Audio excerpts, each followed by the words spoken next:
ace film director, Mr. Mani Ratnam, and welcome to the show, sir. Thank you so much for being on the show. But let's start off with the very first part of your career. In fact, before your career started, you weren't even into the media line. You studied something completely different. How did that first coming into films happen? I was working as a management consultant, and I thought I'd take a small break in between jobs and try out, see whether I like what I'm doing now. I'm still there. Well, obviously you like it. Now, your first film kicked me out as yet. Your first film was a Kannada film. That's right. And you sort of took it from there, and you've had some very, very big movies of late. Of course, the most recent films that are doing really well in the box office are, of course, the two films that you just did, one in Hindi, one in Tamil. Both of them are doing incredibly well, Ayutha and Yuva. How did that whole idea happen? I mean, to shoot a film, simultaneously, two different casts. Well, actually, back to back, two different casts. Yeah. It was shot back to back. It was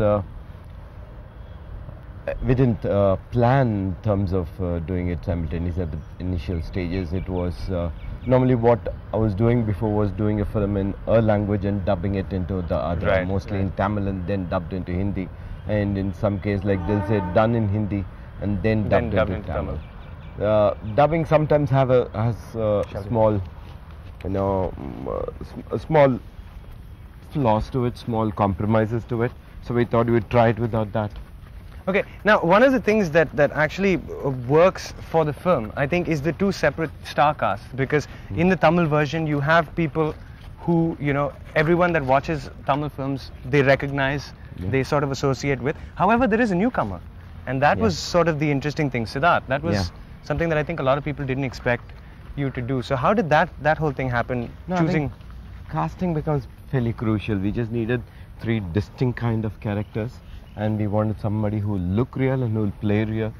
So while we were casting for Tamil, Madhavan and Surya fell into place easier, and we did quite a few tests, and so that fitted the bill correctly. Another interesting thing is the responsibility that as a filmmaker, there's the kind of responsibility that you have to have, because especially here in Tamil Nadu, it looks more like society sort of mirrors what they see in the films as opposed to the other way around. So it sort of becomes more necessary for you to be very, very proper with what it is that you're showing them, or is that not the case? I think we take too much upon ourselves, saying that it is the most important thing that we have to be. I don't think so. I think people, take film as a film, and especially if this has something to think about, they take it till the bus stop. I don't know what they do after that, but that's as long as it lasts. So it is one of the mediums. That's all. I mean, you can't make too much hue and cry about it. It's as important as television is, as important as newspaper and magazines are. It's one of the mediums. What about the pressure? Is there a lot of pressure as Mani Ratnam is coming out with his next film? What kind of pressure is there when you're making it? I mean, the real pressure is the creative pressure. I mean, you have to first be happy with your product yourself, and it should be something that it should be different from what you've done so far, and it still should take you 2 steps forward, not do something which you've done 5 years back. And you want to keep going, and the rest of the world is going at a tremendous pace. So you don't see any reason why we should lag behind, why we can't make films that are world class. So the pressure is really your own pressure first, and then the rest of it. We are at the Madras Race Club, and this is definitely a place that has a lot of history for you. You've shot some stuff at the race club over the years. But how important is it to to decide where you're going to shoot? Where does that come from? I think the backdrop against which you set the drama becomes fairly crucial to enhance the drama, to enable to tell the story better, and it's fairly important that we, go scouting for the correct place which would bring across, even it might be the place that is right behind your house, but still when you're shooting a scene, you need to go there and take a look at it and see whether it's right for it or not. Now, for both these films, for Ayutha and for Yuva, there were a couple of sets that were built, and they were remarkably realistic. I mean, Sabu Cyril has obviously done a brilliant job, because until I had actually read where the sets were and which part of the film was shot at a set, I honestly couldn't tell.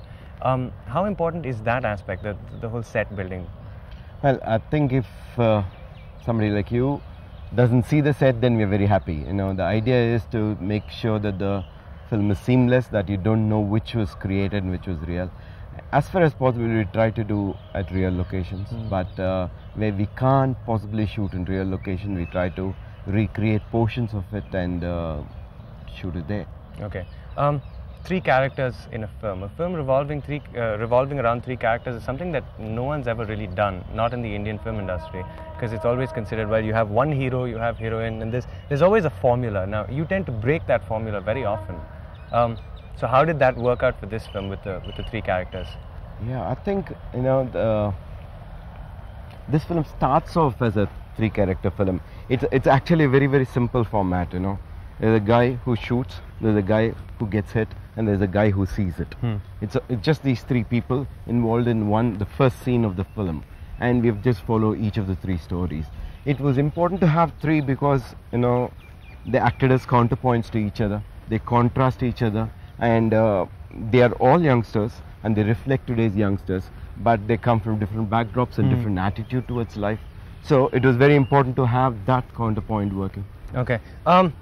Again, how difficult is it to deal with two sets of star casts when you're working, you know, in the same environment, but just with six different people essentially, plus the female leads?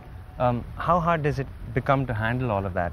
No, we were doing one at a time. We were doing the films back to back, so there was hardly any point at which we had both the sets of artists there. So it was still doing one film, you know, and if they had more characters, therefore we had few more stars, that's all. It still is as difficult to make the film. So it doesn't change based on how many stars you have? It doesn't. The film itself has this very cool treatment, you know, with the different characters, because from the very beginning it's almost so subtle that you miss it, yet, you know, it's there. The colors that are used for the different characters. Now, how did those colors happen? No, it was right. It was a decision made right at the beginning. We wanted the three to be distinct, but not so distinct that people will notice it. It should be subtle. It's actually shot in slightly different tones, in slightly different film negative itself. All three were three different negatives. The editing pattern was different. The way we shot each one, the rhythm to each one was totally different. So the way it is cut, each sequence were cut. You know, for example, you know, Inbaz or Abhishek's character was predominantly done with handheld cameras, where, you know, the style of editing was different from the way, you know, Ajay's story was told, which is far more, you know, classical and more, you know, it's a lot steadier and so on and so forth. And Vivek's is a lot more modern, the way it's shot. It's like today's, you know. So, you know, with things like this now, when the average person goes out and watches a film, they never actually think about all of that hard work that goes into, you know, the filmmaking process. For them, it's, you know, it's an hour and a half, it's 2 hours long, it's 3 hours long, and then that's it. It's 3 hours of their lives. But for all of you, this film process is like an almost never-ending thing. How long did it take to shoot both these films? It took us 10 months, roughly around 10 months. We had an unfortunate accident in between. That's right, with that kind of delayed us a bit. It was very unfortunate, but other than that, it took from the shooting time to the release was about 10 months time. Which is actually very fast. Yeah. Which is actually very fast. What about other difficulties that you have when shooting? Like, for example, this film, because there was a lot of it that was shot in traffic. That's right. And it was shot with sync sound. Yeah. Which is something that you know, you never try in India because there's just too much going on all the time. So how did you guys deal with that? Well, this was, I think, the sound recorder's nightmare. First time I met him and told him that we are doing the sound, I told him we are doing in Calcutta, we are doing it on the streets, we are doing during monsoon, we have autos, trams and buses. We still think that we can do it.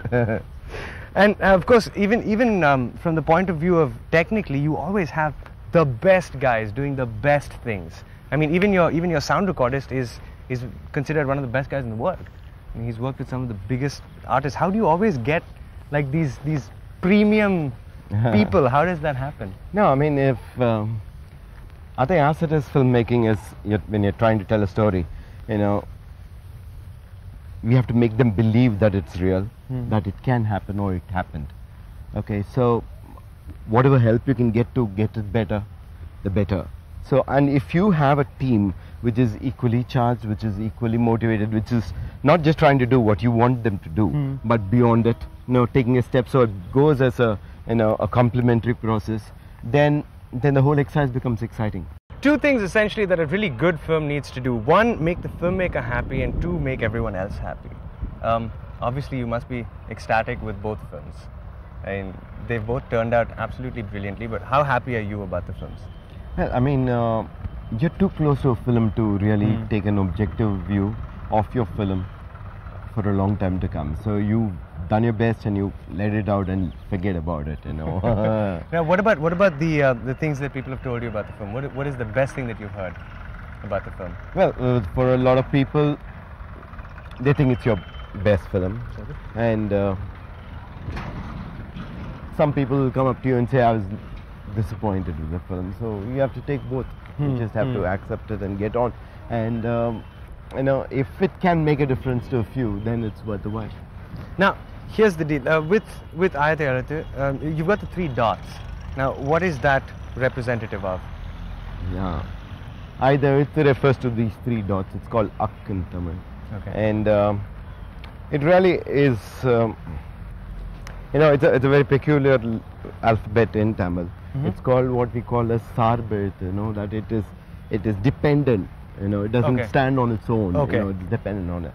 And the 3 individuals in the film are really very close to that, it really is them with the society and the environment, it's just these, the triangle that each one forms, and which is the priority, whether it is me or whether it is the other 2 dots. That's what. There is also a large element of selflessness in the film from the characters themselves. Like, for example, the point when that whole election thing is happening and no one wants to stand, and then Arjun comes out and says, you know what, I'll do it. Doesn't matter what happens to me, I'll do it. There's this massive social responsibility angle that's there that I think a lot of people don't really get. They just get, oh, he's being brave, But there is that social responsibility angle which I think a lot of people, very few people actually caught. But I think the people that caught it just thought that made the film that much better. But the other thing is that Indian film audiences, I think for so long they've been spoon-fed. And it becomes very hard when you don't spoon feed them. Is that, do you think that's true from a filmmaker point of view? Not really. Before you became a filmmaker, you were a film watcher. You were there on the other side, sitting along with them. I still sit along with them and watch. So, it's really unfair to think that they do not know anything. It's really not on. They do, So you don't have to. We spoon feed only because we are insecure. We feel that maybe they're not getting this, maybe they're not getting this. Right. Instead of going and telling what you want to say, instead of backtracking and going on and on about it. I think it's only, and today, because of so much of growth, so much of change in other mediums, whether it's ad films or television or, music videos, the grasp from film is so much more. You need to spend a lot lesser time to establish something than you used to do 15 years back. There was this one scene in the Tamil version of the film that didn't exist in Yuva, and that was of course the scene where you had Madhavan and Surya on the small bridge where they're doing the breaking the bottle thing. That whole fight scene, it doesn't happen in the Hindi version. Why was that? Something had to be different. Okay, so you have to keep it alive. You have to keep yourself alive. So it was just that there were some differences because Hindi is based in Calcutta. So when it comes to the middle story, it went in what would be relevant for Calcutta, which, for example, had a bit of action earlier and had a certain kind of a rhythm to it. Whereas for the Tamil one, it was what was relevant in Tamil Nadu and Chennai at that point of time. So it went with that flow. And here, this meeting between the two became a part of it. Your dialogue, that is something that, when you watch a Mani Ratnam film, you know you're going to get good visuals and all of that, but you also know you're going to get brilliant dialogue. Like, for example, in both versions, the dialogue remained, at least for this specific scene, very, very similar. Where, the first time Abhishek Bachchan, after they have that first fight, and then he comes back to talk to her and she tells him that she's pregnant, and he asks who's the father.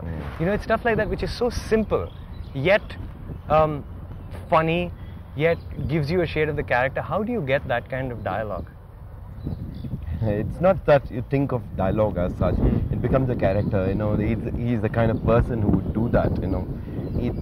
It's really an extension. When you think of that character, all those fall into place. And it doesn't seem out of place. Yeah. It is just an extension of that person's behavior. If you looked at Vivek's character, for example, all his lines are out of what he is, what he believes in, and how he would like to carry himself. It really is an extension of that.